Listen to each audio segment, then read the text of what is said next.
Bapak, Ibu, saudara-saudara yang terkasih, firman Tuhan untuk kita hari ini, Jumat tanggal 12 Maret 2021. Firman Tuhan yang tertulis di dalam Mazmur pasal 32 ayat 2. Beginilah firman Tuhan kita. Berbahagialah manusia yang kesalahannya tidak diperhitungkan Tuhan dan yang tidak berjiwa penipu. Inilah firman Tuhan yang menjadi dasar renungan untuk kita hari ini. Bapak, Ibu, saudara-saudara yang terkasih, ada orang yang mencari kepuasan dengan berbuat dosa, tapi dia tidak mau orang lain tahu tentang dosa yang dia lakukan. Dia tidak mau ada seorang pun yang tahu. Tapi ada juga orang yang sengaja berbuat dosa dan dia ingin orang lain tahu. Contohnya, seseorang yang balas dendam. Membalas kejahatan orang dengan kejahatan. Kalau saya punya musuh, contohnya, saya ingin musuh saya itu mengetahui kesengsaraan yang dia alami saat ini itu karena saya. Tentu yang seperti ini bukan menjadi gaya hidup orang beriman, bukan gaya hidupnya orang Kristen.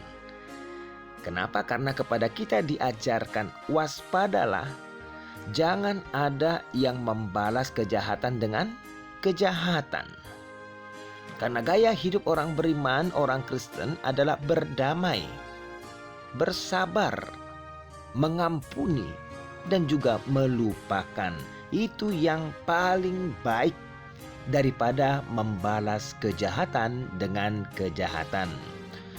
Bapak, Ibu, saudara-saudara yang terkasih, apapun yang menjadi motif kita ketika kita berdosa, entah itu karena keinginan, entah itu karena hawa nafsu, karena emosi, firman Tuhan hari ini menjelaskan kepada kita dampak dosa itu bagi kita. Apa dampak dosa itu bagi kita?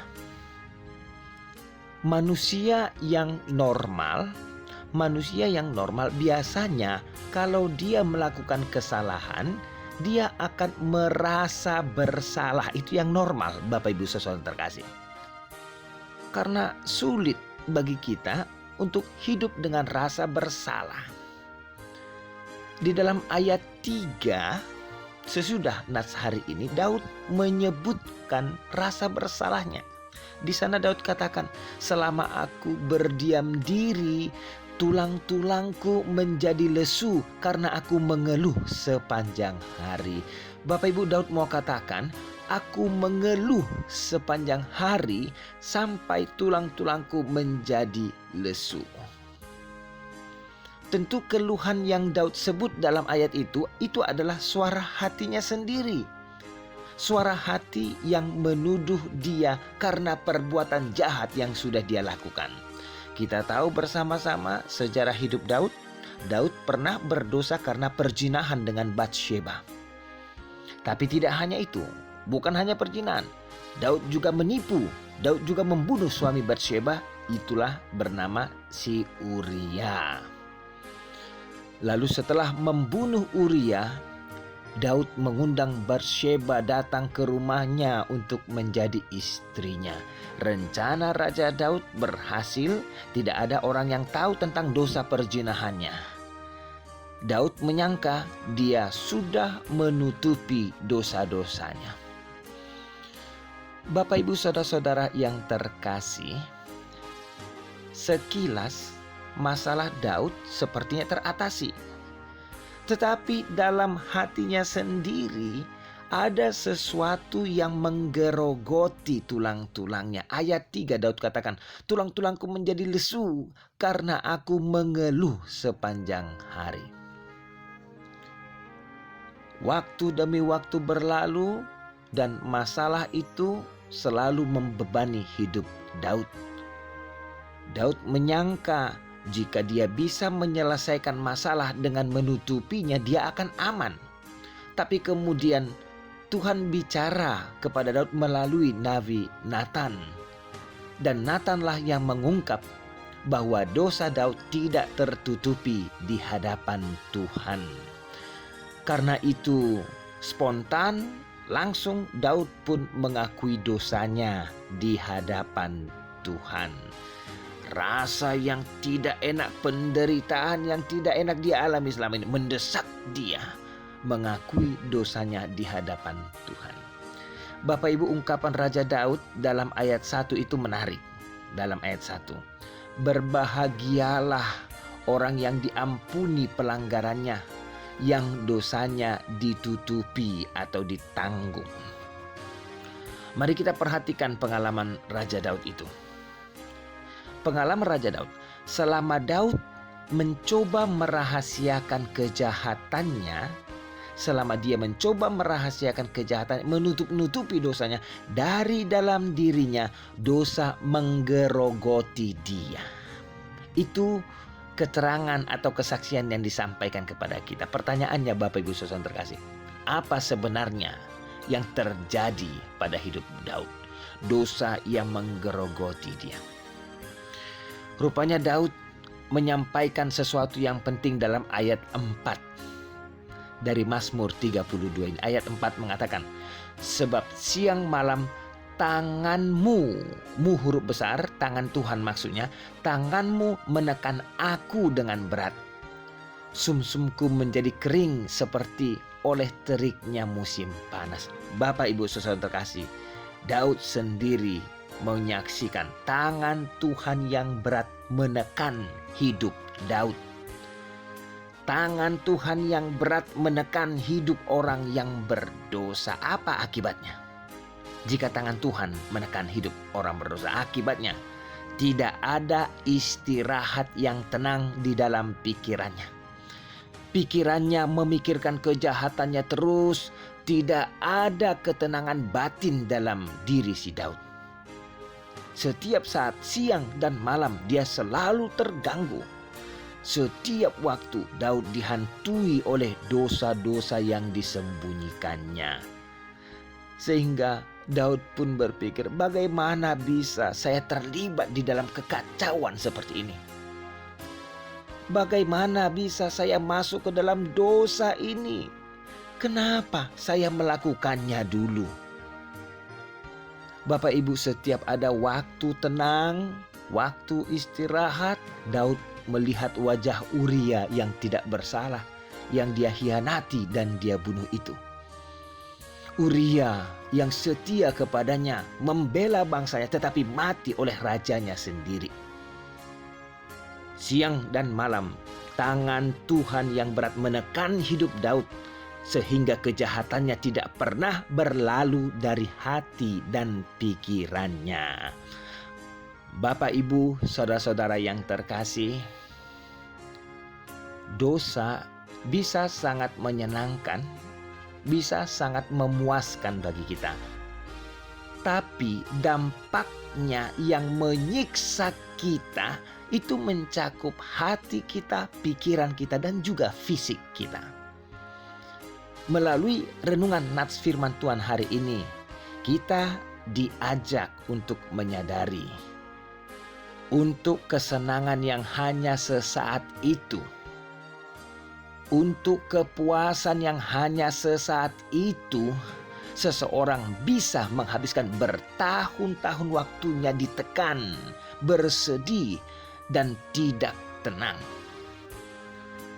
Sangat sulit untuk bisa hidup berbahagia ketika tangan Tuhan yang berat menekan saudara. Lalu Bapak Ibu saudara terkasih, apa obat? Apa obat untuk tangan Tuhan yang berat itu? Daud mengungkapkan obatnya di dalam ayat 5. Dosaku ku beritahukan kepadamu huruf besar Tuhan, kepada Tuhan, dan kesalahanku tidaklah ku sembunyikan. Aku berkata, aku akan mengaku kepada Tuhan pelanggaran-pelanggaranku, dan Engkau mengampuni kesalahan karena dosaku. Itulah Bapak Ibu saudara terkasih, mengakui dosa. Itu solusinya. Mengakui dosa ke hadapan Tuhan itu solusinya. Memang itu solusinya, tetapi kalau kita mau jujur, justru solusi itu yang sangat sulit untuk dilakukan beberapa orang Kristen pada saat ini. Banyak orang berbuat salah, tapi tidak mau mengaku salah dan minta maaf. Lebih enak untuk mengelak dan membela diri. Lebih enak mengatakan saya lupa daripada jujur saya malas, saya silap, saya minta maaf. Dua kata yang sulit untuk diucapkan, saya bersalah. Begitu sulitnya untuk diucapkan oleh bahkan orang beriman. Tapi hari ini, melalui nats ini kita disadarkan. Selama saudara menghindari untuk mendapatkan pengampunan, tangan Tuhan yang berat akan tetap membebani saudara. Alkitab Amsal 28 ayat 13 mengatakan, jika engkau berusaha menyembunyikan dosamu, engkau tidak akan beruntung. Engkau tidak akan beruntung. Raja Daud berusaha sehalus mungkin, secantik mungkin menutupi dosanya, tetapi dia menemukan dirinya semakin dalam terperosok. Satu kebohongan akan mengarah kepada kebohongan yang lain. Satu dosa akan mengarah kepada dosa yang lain, sampai saudara sendiri kewalahan memikirkan semua masalah yang semakin bertumpuk itu. Sehingga Bapak Ibu saudara terkasih, Daud berusaha berhenti untuk menyembunyikan dosanya. Dan dia mengatakan, aku akan mengakui pelanggaranku. Apa kata Alkitab kita tentang orang yang mengakui pelanggarannya? Jika kita mengakui dosa-dosa kita, Tuhan adalah setia. Dia adil dan akan mengampuni dosa-dosa kita. Dia akan membersihkan kita dari semua ketidakbenaran. Bapak Ibu saudara terkasih, dihapuskan dosa. Itulah kebutuhan Daud. Apa yang bisa menghapuskan dosa kita? Tidak ada yang lain selain darah Kristus yang tercurah di kayu salib. Apa yang bisa membuat kita kembali utuh, kembali kuat, kembali ceria? Darah Kristus. Karenanya setiap orang yang berdosa, apapun dosa yang saudara lakukan, katakanlah, aku akan mengaku dosaku kepadamu. Karena di dalam Tuhan ada pengampunan dosa, obat untuk segala dosa-dosa kita. Ayat 5, dosaku kuberitahukan kepadamu, dan engkau mengampuni kesalahan karena dosaku. Bapak Ibu saudara-saudara yang terkasih, Raja Daud sudah melanggar hukum Tuhan yang bermula dari perzinahan dan berakhir dengan pembunuhan. Ada tipu muslihat di dalamnya. Tapi Nabi Nathan berkata kepada Daud, pelanggaranmu, dosamu, kesalahanmu itu telah diampuni oleh Tuhan. Betapa bahagianya Daud. Betapa bahagianya kita. Semua dosa-dosa kita dihapuskan, dibersihkan di dalam darah Kristus.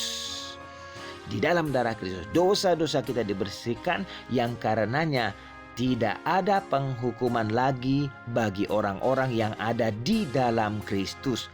Roma pasal 8 ayat 1. Tidak ada penghukuman bagi orang-orang di dalam Kristus. Betapa bahagianya orang-orang yang tidak dihukum. Benarlah firman Tuhan hari ini. Benarlah nats kita hari ini. Betapa bahagianya orang yang kesalahannya tidak diperhitungkan Tuhan dan yang tidak berjiwa penipu.